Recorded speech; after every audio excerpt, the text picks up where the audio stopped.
Air merupakan nadi kehidupan dan Malaysia mempunyai sumber air yang sangat banyak. Walau bagaimanapun, kita sebenarnya berdepan dengan masalah dari segi peningkatan permintaan yang mendadak sejak kebelakangan ini. Mungkin ramai juga yang memandang ringan hal sumber semula jadi ini. Bukan apa, malah ada juga yang beranggapan, bukan semua tapi segelintir, yang menyatakan bahawa proses membekalkan air bersih adalah murah dan mudah.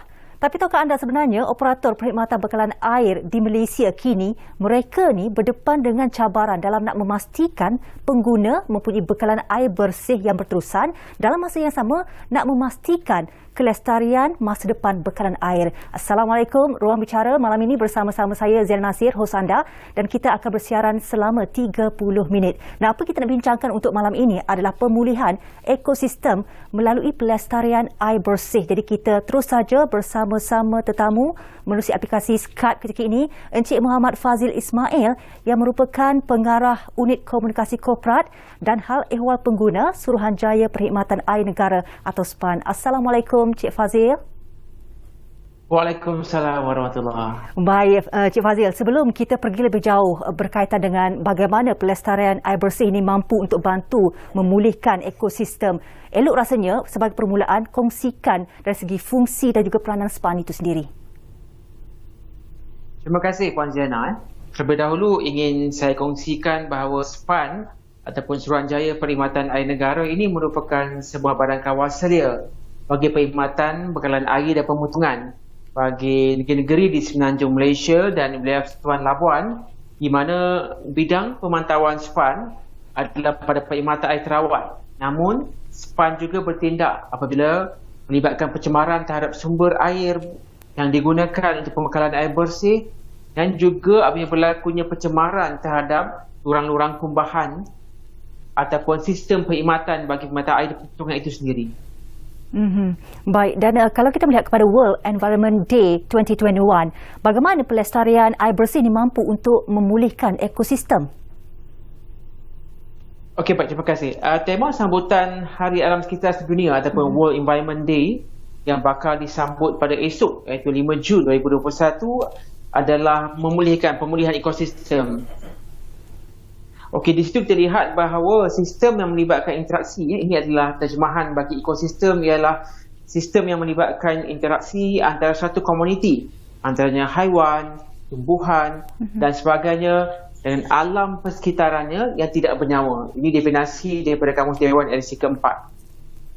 Berdasarkan definisi tersebut, ianya bersifat saling melengkapi antara setiap unsur di muka bumi, dan pemulihan ekosistem yang dirujuk adalah secara menyeluruh, melibatkan kesemua jalur atau elemen yang menyokong kepada persekitaran yang mapan dan sejahtera. Sebagai contoh adalah yang memastikan kawasan hijau atau hutan mampu untuk terus wujud sebagai penyerap hujan serta sebagai pembekal oksigen kepada benda hidup seperti manusia.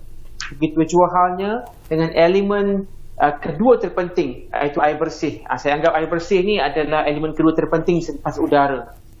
Bekalan air bersih adalah sesuatu yang tidak mesti ada.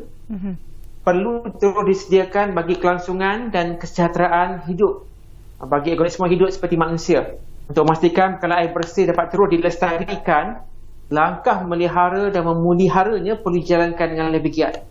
Sebarang tindakan mencemar akan hanya menyebabkan gangguan kepada ekosistem dan memberi kesan langsung kepada kehidupan. Sebagai contoh, apabila berlaku pencemaran ke atas sumber air mentah di Selangor, ratusan ribu pengguna terputus bekalan dan terjejas. Langkah demi langkah drastik telah pun diambil sekitar beberapa tahun yang lalu oleh Kementerian Alam Sekitar dan Air, seperti menambah baik kandungan Akta Industri Perkhidmatan Air, Akta 655 dan Akta Kualiti Alam Sekeliling.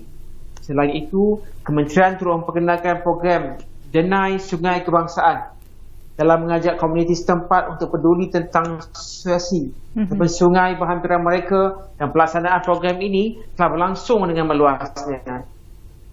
Untuk bekalan air dilestarikan, ekosistem mestilah dipelihara. Maka antara langkah mudah untuk kita memainkan peranan menjaga dan memulihkan ekosistem dengan tidak mencemarkan sungai selaku sumber air mentah utama negara dan tidak membazirkan air bersih ketika menggunakannya.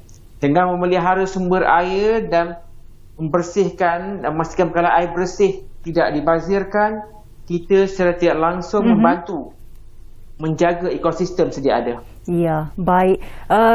Kalau boleh, nak minta Encik Fazil untuk kongsikan seputar rekod penggunaan air di Malaysia ni. Adakah kita ni berada di landasan yang betul ke arah Malaysia Lestari 2030 dari aspek pelestarian air bersih, ataupun kita ni sebenarnya jauh menyimpang atau macam mana? Soalan yang baik daripada Puan Ziana. Sebenarnya kita boleh dikatakan agak masih jauh. Kerana sasaran penggunaan air bersih per kapita yang ideal adalah maksimum 160 liter per kapita setiap hari bagi penggunaan domestik. Dan ini yang disasarkan untuk dicapai pada tahun 2030, iaitu kurang lebih 8 tahun dari sekarang. Penggunaan air per kapita per tahun lalu, tahun 2020, adalah sekitar 245 liter setiap individu. Ini bermaksud sejumlah kurang lebih 85 liter lagi perlu dikurangkan secara peringkat dalam tempoh 8 tahun datang. Ia satu yang agak mencabar, namun bukanlah mustahil. Boleh dicapai melalui beberapa pendekatan seperti bertukar kepada produk cekap air dan mempraktikkan pendekatan mudah yang menjimatkan penggunaan air seperti membasuh kenderaan menggunakan air yang ditadah, membasuh pakaian dengan muatan penuh sahaja. Jika penggunaan air dapat dijimatkan, pengguna juga akan dapat berjimat dari aspek bil yang perlu dibayar. Ini kita sebut sebagai kaedah menang-menang. Pengguna bayar kurang apabila air yang digunakan tidak banyak dapat dikurangkan. Okey, dan kalau boleh kita petik sedikitlah apa yang dinyatakan oleh Yang Amat Berhormat Perdana Menteri semasa menyampaikan ucapan sempena Hari Air Sedunia 2021 peringkat kebangsaan baru-baru ini. Telah pun digariskan ada 5 strategi untuk kita sama-sama menghargai air. Salah satunya adalah untuk menjaga kelestarian sumber air dengan tidak mencemarkan saliran dengan bahan buangan seperti sisa pepejal, kumbahan dan sebagainya, dengan memastikan semua air sisa itu dirawat terlebih dahulu sebelum dilepaskan ke sungai. Berdasarkan pemerhatian pemantauan oleh pihak SPAN sendiri, bagaimana melihat dari segi tahap kesedaran rakyat Malaysia? Baik, terima kasih. Tahap kesedaran rakyat ni semakin saban hari semakin tahun semakin baik. Kita boleh tengok implikasi daripada program-program yang dilaksanakan oleh kementerian seperti DSK dan sebagainya telah menarik minat ramai orang awam untuk mendekati sungai sebagai sumber air mentah. Mereka menjaga kawasan-kawasan persekitaran sungai dan ini memberi impak pada kurangnya kadar pencemaran. Dan suka untuk saya kongsi juga, sedaran awam dari segi berkongsi dengan maklumat dengan kita juga adalah lebih baik. Kalau kita lihat kurang seminggu yang lalu ada laporan daripada awam tentang lori yang membuang sisa kumbahan di kawasan tidak dibenarkan. Dan ini telah dijalankan siasatan oleh rakan kita Jawatan Alam Sekitar dan juga SPAN. Akhirnya Jawatan Alam Sekitar telah menyita lori tersebut dan tindakan lanjut akan diambil kepada mereka yang melaksanakan atau melakukan kesalahan tersebut. Ini menunjukkan bahawa tahap kesedaran rakyat terhadap menjaga sumber air ataupun air mentah itu semakin baik. Saya kata Alhamdulillah. Dan kesedaran itu kita harap tidak berada di situ sahaja.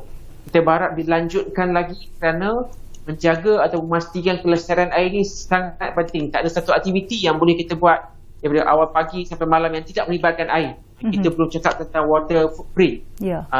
Dari segi penggunaan air dalam menghasilkan sesuatu barangan seperti makanan dan pakaian, memang penting air. Kalau industri atau domestik tiada bekalan air, maka boleh dikatakan hampir lumpuh bagi perkhidmatan-perkhidmatan tertentu. Dan begitu juga dengan penggunaan domestik. Jadi kesedaran pengguna itu adalah lebih baik, pun begitu dia tidak lagi kita sebut sebagai mencukupi. Masih perlu lagi aktiviti-aktiviti sedaran untuk dilaksanakan secara bersama di antara kerajaan, agensi kerajaan dan juga orang awam supaya kita dapat melestarikan air mentah dan juga air bersih untuk generasi kini dan akan datang. Ya, dan satu perkara lagi, sektor air negara merupakan sektor yang dikatakan mampu berdaya maju setanding dengan sektor tenaga, sekaligus menjadi satu sektor yang bakal menyumbang kepada pertumbuhan ekonomi negara, merangkumi pertumbuhan sosial dan alam sekitar itu sendiri. Apa cabaran dalam nak memastikan yang sektor air negara ini mampu ataupun berdaya maju setanding dengan sektor tenaga? Okey, di situ kita lihat bahawasanya SPAN mewujudkan satu situasi kita menilai melalui bagai persetujuan tarif kita kita sebut sebagai daya saing dalam operator pembekalan air dan kebahan dari segi pelan perniagaan mereka dinilai semula sejauh mana mereka boleh memastikan kelangsungan perkhidmatan dan sebagainya. Di sini SPAN telah mewujudkan satu kaedah disebut sebagai mekanisme penetapan tarif bagi menentukan kadar tarif yang wajar bagi operator air dan pemotongan dalam memastikan bahawa mereka dapat meneruskan kelangsungan perkhidmatan mereka.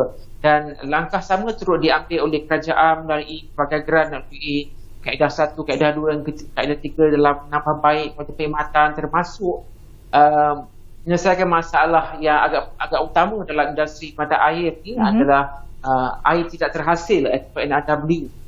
Terutamanya menukar pilih-pilih lama yang telah uzur kepada pilih-pilih yang mampu beri perkhidmatan yang lebih baik. Jadi dalam memastikan industri perkhidmatan air dan pemotongan ini dapat berdaya saing, kita sentiasa di SPAN menilai kembali pelan perniagaan dan juga apa yang boleh nilai tambah baik yang boleh ditambah dalam perkhidmatan ini. Untuk makluman, Kak Bernama dah tentu juga IWK pada bulan Mac yang lepas telah menjalinkan kerjasama dengan Air Selangor mewujudkan satu proses kaedah air tepus guna untuk digunakan dan dibekalkan kemudian kepada pihak industri. Ini adalah antara satu langkah yang baik dalam pelestarian sumber air dan masa yang sama menyuarakan satu kaedah pembekalan air alternatif untuk dibekalkan kepada industri yang turut dikenali sebagai antara pengguna air terawat yang agak besar dari. Okey, baik, itu dia penjelasan daripada Encik Fazil. Apa yang pasti Malaysia mempunyai simpanan air bawah tanah yang banyak. Anggaran iaitu sebanyak 5 trilion meter padu. Dan secara teorinya Malaysia mempunyai sumber air yang cukup, tapi apakah implikasinya sekiranya sumber air dan air terawat ini tidak dijaga dan tidak diuruskan dengan sewajarnya? Semuanya akan dijawab seketika nanti. Kita berehat seketika.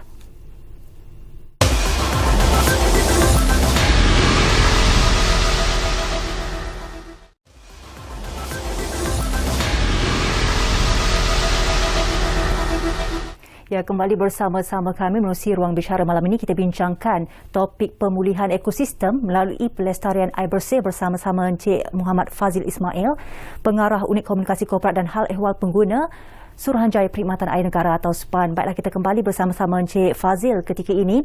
Baik Encik Fazil, kalau kita melihat kepada sumber air yang ada di Malaysia, memang dah banyak, dah cukup. Apa antara implikasi sekiranya sumber air yang banyak ini dan air terawat tidak dijaga ataupun tidak diuruskan dengan sewajarnya? Apa akan jadi? Okey, implikasinya sangat besar sebenarnya. Apa yang akan ditanggung pengguna sekiranya sumber air mentah dan air terawat tidak dipelihara, ianya hanya akan menjejaskan ekosistem sedia ada dan terus membawa implikasi gangguan bekalan air berpanjangan dan peningkatan kos terhadap industri, dan apa yang ditanggung operator akan kemudiannya terjemahkan kepada pengguna. Bayangkan kalau kita tak jaga sumber air, kita cemarkan sumber air mentah, maka berlakunya pencemaran secara berluasa, maka bekalan air akan terganggu. Bagaimana pula dengan industri-industri yang bergantung besar kepada perkhidmatan ataupun pembekalan air? Bagaimana pula dengan penggunaan domestik yang kita kerap kali terima maklum balas aduan setiap kali ada berlakunya gangguan bekalan air? Adakah kita bersedia untuk membayar kos yang lebih mahal sekiranya kita melihat kepada alternatif lain? Macam tadi Puan Zainal maklumkan bahawa kita ada jumlah simpanan air bawah tanah yang banyak. Itu kita tak nafikan banyaknya hutan sebagai penyerap air ni, penyerap air hujan ni, maka sumber air tanah kita memang banyak. Pun begitu, kita belum lagi melihat kepada memindahkan alternatif ataupun sumber air utama sebagai air bawah tanah. Kita melihat bahawa sungai itu masih mencukupi, memadai untuk menjadi sumber air mentah utama negara. Sumber air bawah tanah, apabila kita memilih untuk menggunakannya sebagai sumber alternatif, maka kita perlu datangkan juga dengan teknologi tertentu. Kerana bukan semuanya boleh diambil terus dan terus dibekalkan. Ada kaedah-kaedah penapisan dan sebagainya bagi memastikan air yang diterima pengguna itu adalah yang bersih dan selamat.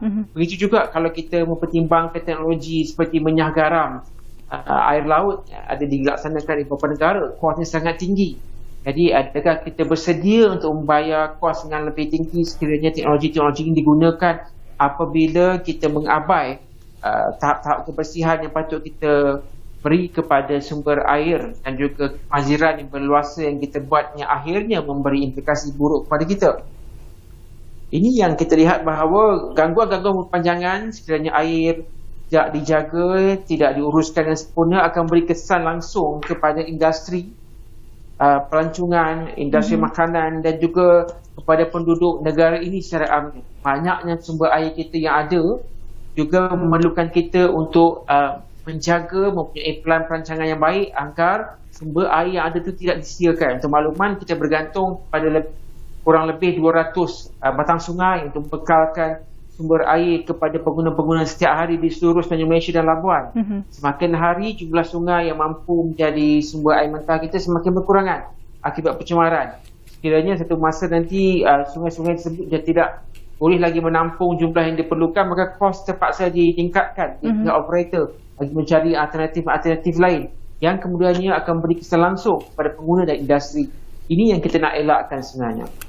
Dan bila berlakunya pencemaran sungai dan sebagainya, contohnya macam pencemaran Sungai Kim Kim yang sebelum ini pernah berlakukan, Encik Fazil sendiri, ramai juga yang mula menuding jari dan sebagainya, ini, ada yang mengatakan not in my backyard, macam-macam lah. Tapi sekarang ini kita nak tahu apakah komitmen SPAN ke arah melestarikan pembekalan air bersih di negara ini? Terima kasih Puan.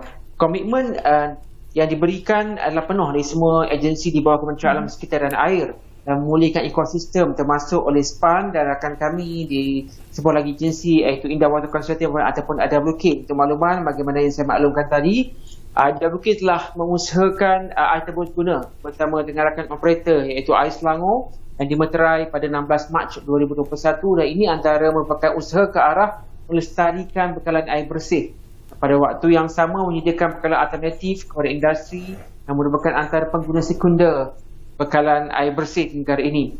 Untuk SPAN pula, kita terus komited dalam mengusahakan penambahbaikan pada Akta Industri Perkhidmatan Air atau disebut dengan Akta 655, nama baik dan bekerjasama rapat dengan operator untuk menteras situasi air tidak terhasil termasuk kes-kes pencurian air yang kerap kali berlaku terutamanya di Lembah Kelang di mana air yang diambil secara tidak sah daripada operator ini telah menyebabkan kerugian kepada operator. Begitu juga dengan situasi air tidak terhasil yang melibatkan kebocoran paip-paip uzu yang lama yang perlu digantikan secara berjadual dari masa ke masa. Jadi komitmen SPAN yang mentasikan pembekalan air bersih adalah kita komited menguatkuasakan akta kita, memastikan sumber air mentah tidak dicemari oleh mereka yang tidak bertanggungjawab. Dalam masa yang sama kita menyokong projek Dinas Kebangsaan melaksanakan pemantauan oleh penduduk kampung itu sendiri atau penduduk setempat itu sendiri terhadap sumber air itu dan kita bersama operator komited dalam memastikan bahawa bekalan air mentah iaitu sungai itu dipelihara dan dijaga agar pembekalan air terawat kepada pengguna tidak terjejas kini dan di masa akan datang.